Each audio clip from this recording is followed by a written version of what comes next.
Market లో invest చేసి మీ డబ్బులు డబుల్ చేసుకోవాలనుకుంటున్నారా? సుందరరామిరెడ్డి గారి లైవ్ సెమినార్ కి అటెండ్ అవ్వండి.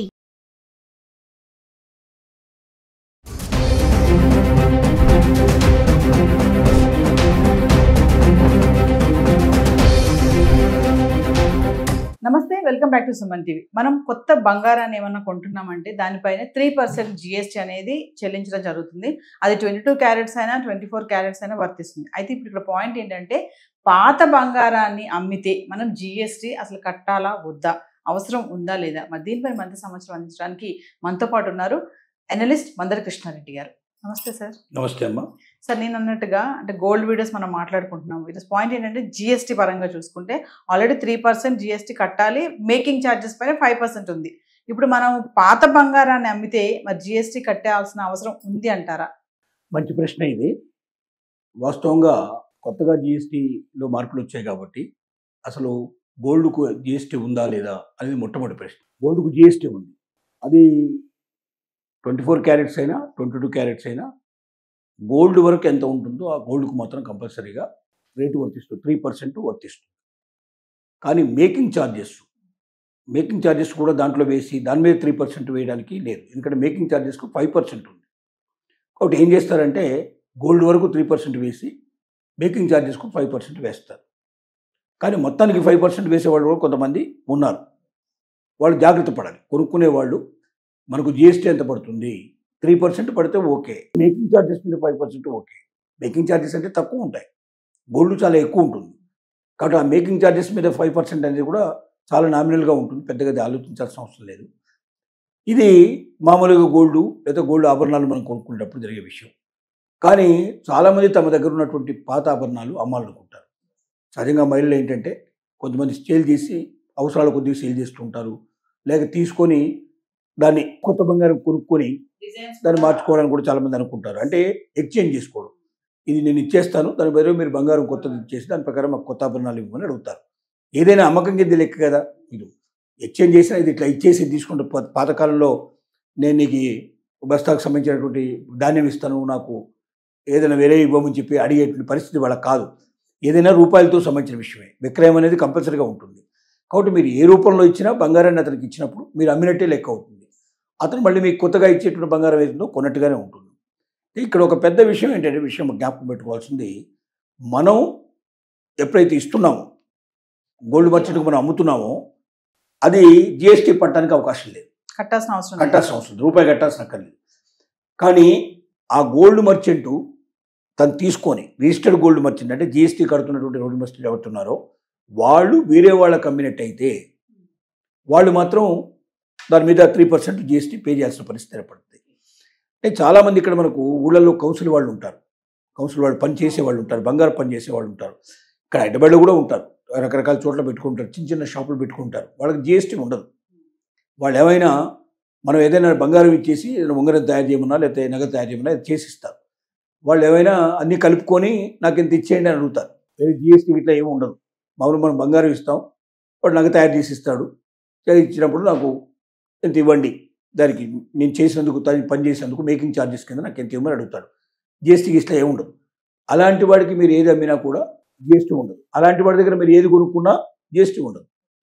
అంటే ఎవరి దగ్గర అయితే వ్యాపారస్తుడికి జిఎస్టీ ఉంటుందో, ఎవరైతే రిజిస్ట్రేషన్ చేసుకున్నారో, ఆథరైజ్డ్గా అతను రిజిస్టర్డ్ డీలర్ అయి ఉన్నట్టయితే అతనికి మనం అమ్మేటప్పుడు మాత్రం ఎట్టి పరిస్థితుల్లో రూపాయిగా జిఎస్టీ ఇవ్వాల్సిన అవసరం లేదు. పూర్తి జిఎస్టీ ఫ్రీ, జిఎస్టీతో సంబంధం లేదు దానికి. కానీ అతను ఎవరికైనా అమ్మేటట్టయితే అదే పాత బంగారాన్ని తీసుకొని ఇంకెవరికైనా నేను సేల్ చేసినట్టయితే అతను జిఎస్టీ దాని మీద వేసే హక్కు అతనికి ఉంది. ఇది చెప్తున్నటువంటి విషయం.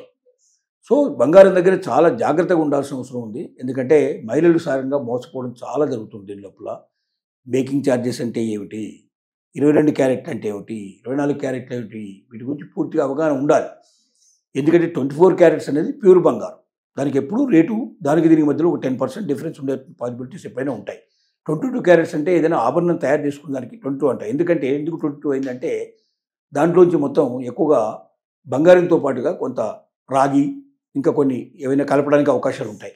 కలిపినప్పుడు ఏమవుతుందంటే అది ఒక 10% డిఫరెన్స్ వచ్చే అవకాశాలు ఉంటాయి, పాసిబిలిటీ ఉంటాయి. కాబట్టి దానికి దీనికి మధ్యలో రేటు జనరల్గా 8 to 10% డిఫరెన్స్ ఉంటుంది. 8% వరకు పాసిబిలిటీ ఉండడానికి పాసిబిలిటీస్ ఎక్కువ ఉంటాయి కాబట్టి ఆ డిఫరెన్స్ మనం గ్రహించాలి.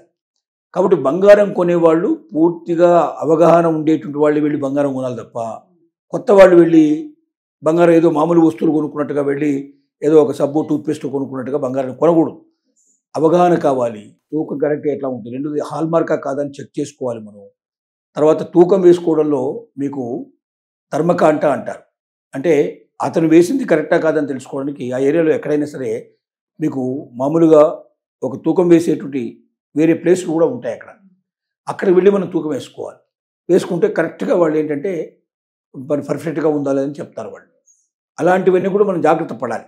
ఎందుకంటే తూకంలో తేడా వచ్చినా లేక క్వాలిటీలో తేడా వచ్చినా చాలా డబ్బు పోతాయి. పప్పులో ఉప్పులో కొనుక్కుంటప్పుడు తూకంలో ఒక తేడా వచ్చినా ఓ 25 రూపాయలు 10 రూపాయలు మనం నష్టపోతాం, అంతకన్నా ఎక్కువ ఉండదు. కానీ బంగారంలో అలా కాదు. 1 గ్రామ్ బంగారం ఇవాళ మనం చూస్తే తులం బంగారానికి 1,15,000 రూపాయలు అంటే సుమారుగా 1 గ్రాముకి ఎంత అయింది ఆ లెక్క చూసుకుంటే 10,000 రూపాయలు పైన పడుతుంది. అంటే 1 గ్రాము మనం వదిలిపెట్టినా 10,000 రూపాయలు పైన పోతాయి. అందువల్ల మామూలు వస్తువులు కొనడానికి బంగారం కొనడానికి చాలా తేడా ఉంది.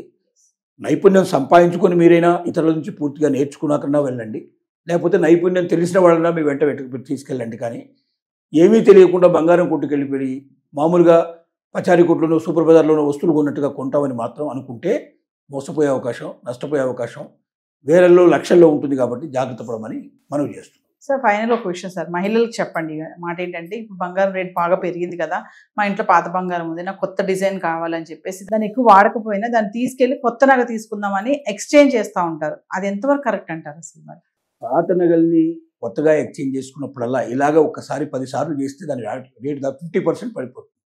ఎందుకంటే చేసినప్పుడల్లా ఒక 10% తగ్గిపోయినట్టే లెక్క. ఇలాగా ఎన్నిసార్లు మనం మార్చుకుంటూ పోయినట్టయితే అంత మనకు విలువ తగ్గిపోతూ ఉంటుంది. కాబట్టి పాత బంగారాన్ని అమ్మేసేసి కొత్త నగలు తీసుకోవడం బెటర్. దానికన్నా పాత వాటినే మార్చి చేస్తూ ఉంటే ఆల్రెడీ దాంట్లో 10% తగ్గిపోయి ఉంది. మళ్ళీ కొత్తగా చేయాలన్నప్పుడల్లా మళ్ళీ కొత్త కలుపుతూ ఉంటాడు. అంటే ఆ కలిపి చివరికి ఏమవుతుందంటే దాని వాల్యూ 50% పడిపోయే అవకాశం ఉంటుంది.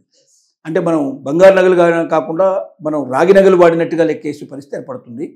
రెండోది ఎంత పోతుందో మనకు తెలియదు. వాడు ఎంతైనా ఒకసారి ఇట్లా దీన్ని జరిగే దాంట్లో కరెక్ట్గా లెక్కలు ఉండవు కాబట్టి ఎక్కువగా మనకు దోపిడీ జరిగే అవకాశం, ఎక్కువ మనం నష్టపోయే అవకాశాలు ఉంటాయి. కాబట్టి పాత నగల్ని కొత్త నగలుగా మార్చుకునే ప్రయత్నం చేయడం కన్నా పాత నగలు అమ్మేసేసి కొత్త నగలు తీసుకోవడం చాలా బెటర్. అంటే అమ్మినప్పుడు మనం ఏం లాస్ అవుతాం సార్? అమ్మినప్పుడు లాస్ ఏముంది, మనం అంటే ఆ రోజు రేట్ ఎంత ఉందో చూస్తాడు, దాని ప్రకారం కొంత పర్సెంటేజ్ దాంట్లో మొత్తం మేకింగ్ ఛార్జెస్ అన్నీ తీసేసి ఇస్తారు. ఇది ఒక పెద్ద జిమ్మికు, ఇది ఒక మాయాజాలం కింద లెక్క.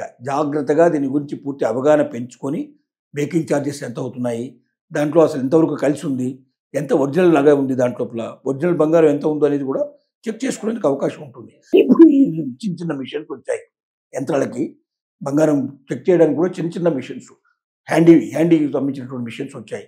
వాటిల్లో చెక్ చేసుకొని ఎంత బంగారం దాంట్లో ప్యూర్ బంగారం ఉంది, ఎంత దాంట్లో కలిసినటువంటిది ఉంది, దానికి ఏం ఛార్జెస్ చేస్తున్నాడు, దీనికి ఏం ఛార్జ్ చేస్తున్నాడు, మొత్తం చెక్ చేసుకొని పర్ఫెక్ట్గా ఉండేట్టుగా తీసుకోవాలి. లేకపోతే వేల కొద్ది రూపాయలు నష్టం, లక్షల కొద్ది కూడా జరిగే అవకాశాలు ఉన్నాయి. Thank you sir.